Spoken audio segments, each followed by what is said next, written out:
Thank you. Every single night, regardless of our age, our race, our creed, or our gender, we participate in one of the most mysterious and universal human experiences. We dream. But what do we know about this strange nighttime occurrence? Science shows that we dream for about 4 to 5 times a night, for about 2 hours each night, totaling for about 6 hours of our lives. And while there's many theories today on why we dream and what dreams are, we still don't know what dreams are and why we have them. So some theories suggest that our brains are like computers, that dreams consolidate our memories and they help us organize our thoughts so that we can help process more information the next day. Another theory suggests that it's about future rehearsal, that dreams are a safe place for us to make connections between different thoughts and emotions, and a safe place for us to practice and test out certain scenarios. And then another, probably the most popular theory is called the activation synthesis model, and it was introduced to us in 1977 by researchers Alan Hobson and Robert McCarley, and essentially states that our dreams are a reaction to biological processes that happen while we sleep. Essentially, they're saying that our dreams are the byproduct of random neural firings that our frontal lobe tries to incorporate into some sort of narrative. So it's, in a way, this is why I think how we say why dreams are so strange and why we teach our children that they're just dreams.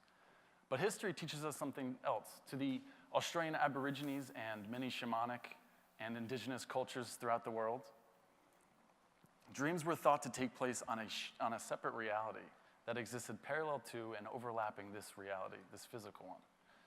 So rather than dreams being these private, separate experiences happening only in your mind, dreams were thought to take place on a shared and collective reality, a timeless and infinite place that they called dream time. So I'm not here to tell you what dreams are or why we have them. That's not my role to play.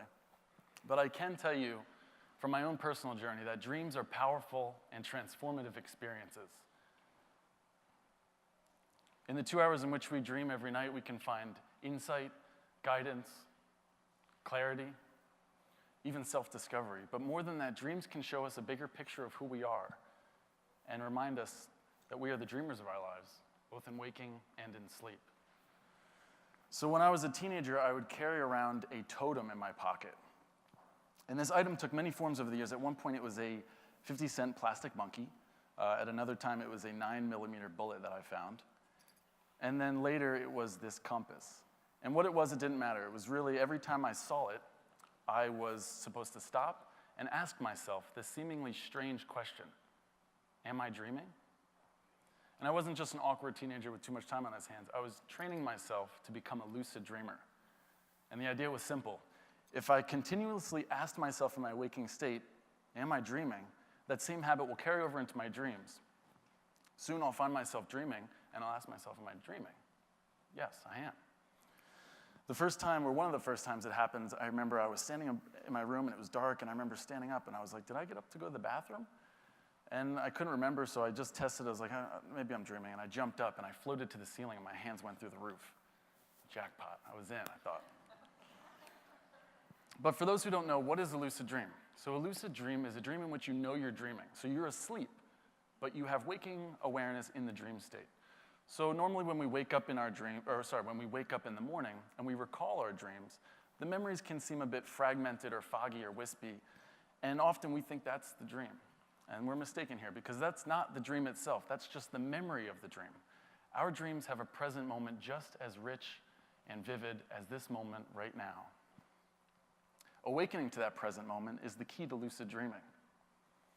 It's that self-reflective realization of, wait a second, I'm in a dream right now in this moment, which feels like. It's what science would prove in the late 1970s and what ancient cultures have been telling us for centuries, that we can be awake in our dreams. So I got really good at lucid dreaming. I was able to induce it, and I was now able to stay in them for longer periods of time. In the beginning, I would only be able to stay there for a couple minutes at most. And I remember being fascinated by how realistic everything felt. You know, when I was flying, I could feel the breeze against my face. I could feel the heat of the sun against my back. When I held an object, I could feel its weight and its texture. I felt what it was like to walk through walls, and breathe underwater and barrel roll across moonlit clouds. Those beginning early dreams were very profound for me. But also, just to be honest, those early lucid dreams, I was flying around and having a lot of sex. I mean, what do you think a teenager's doing with infinite possibilities in the landscape of their own psyche? And if the Aborigines and the shamanic cultures were correct and that it does take place in dream time or the spirit world, I have to apologize because I have had sex with a lot of it. So,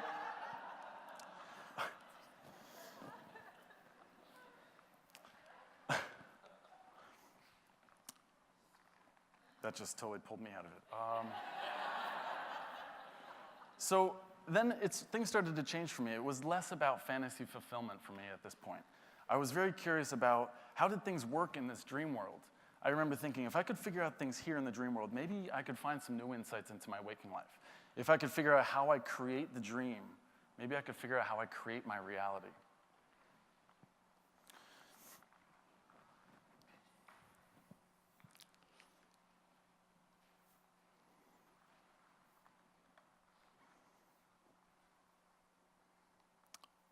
I'm losing my train of thought here. Yeah, so I was fascinated by that. And so I remember thinking there's certain characteristics in the dream world. And one thing that stood out always was that the dream world is alive. Everything in it, every single thing feels alive and rife with a consciousness, as if even the air itself is alive. It's you. So therefore, everything from this tree, or this, whatever that is, and this thing, I can talk to it, I can communicate with it, and I can change it. I remember the greatest advice I ever got was from an oak tree. And I remember it was at a time when I desperately sought its strength and stability, and I asked it, how can I be like you? And it said, build something that will outlast your body. And it showed me what that meant for me in my life. So another thing that occurred to me was that the dream world was responsive, that my thoughts and my emotions would affect the world outside of myself, that these were the active ingredients shaping my experience. So a focused thought could take me anywhere, or a concentrated intention in my dreams could create anything.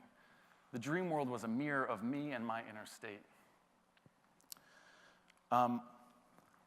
So if I found myself in a very peaceful inner state, I might find myself in a very peaceful dream. If I was full of fear and worry, I might find myself in a nightmare, which we're all very familiar with. And I realized it started getting deeper. I realized that in my nightmares, when I'm running from a nightmare, that there's no escaping it. Wherever I would go, there I was. That I'm the one running, but I'm also the one chasing. I am that nightmare. This is my shadow, and there's no ever escaping it. I realized that the biggest thing that I realized, I'll just get right to the point, and this came to me in a beautiful lucid dream in which I fly. It's a city, and it's night out. And I fly like Magneto. I'm feeling like a badass. I fly like Magneto on top of a rooftop. And I feel awesome, but I'm completely humbled when I look out at what I see. And I see an entire city out in front of me. And I can see it in rich, crystal clear clarity, all the way to the horizon. And I remember thinking, not only am I in this dream, but this dream, all of it, is inside of me. And in that moment, my identity expanded, and I was no longer Thomas, but embraced the entire dream as my extended body. I felt one with it. And I realized that I could change any of it. To change it, my power came from by changing myself. That if I changed my own thoughts, my emotions, my expectations, my beliefs, the dream world would reflect outside of myself. So what does this mean? I don't think these insights are exclusive to the dream world. I think they're meant to be brought here and now into our waking lives. To turn this unconscious dream we call life into a lucid dream, one in which we're actively shaping and creating rather than reacting to or feeling separate from. That at the foundation of all lucidity is being present. That when we're in the present moment of our lives, fear or love, acceptance, forgiveness, enlightenment, we can find it all right here, right now, or not at all. That to be lucid here would be to know that your thoughts and your emotions are actively shaping and creating your reality. And that with awareness, always, always, always with awareness comes now choice. And with choice, freedom. We have the freedom to choose our thoughts and to direct our emotions, to create our lives. It reminds us that wherever we go, there we are. If we're running from something in life, a responsibility, a situation, or a relationship, we could fly to the other side of the country, but wherever we go, there we will be creating our lives. That we may be the one running, but we're also the one chasing. That thing that we're running from is actually, over and over I've found out when facing these nightmares, it's our power.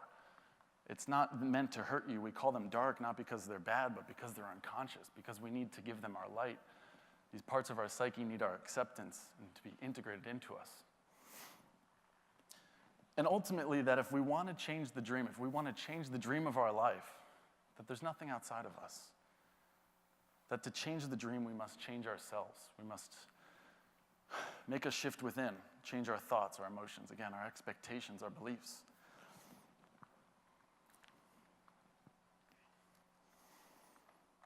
I want to leave you with a very short story, and it's from one of my favorite Native American parables. And it begins with the Creator gathering all of the animals together and says, I want to hide something from humans until they're ready for it. The realization that they create their own reality. Give it to me, I'll fly it to the moon, says the eagle. No, someday soon they'll go there and they'll find it. I'll bury it in the Great Plains, says the buffalo. No, they'll dig and soon find it there as well. How about the bottom of the ocean, asks the salmon. Creator's like, no, just salmon. It was the wise grandmother mole who chimed in next. She said, put it inside of them. The Creator says, done. It is the last place they will look. Thank you.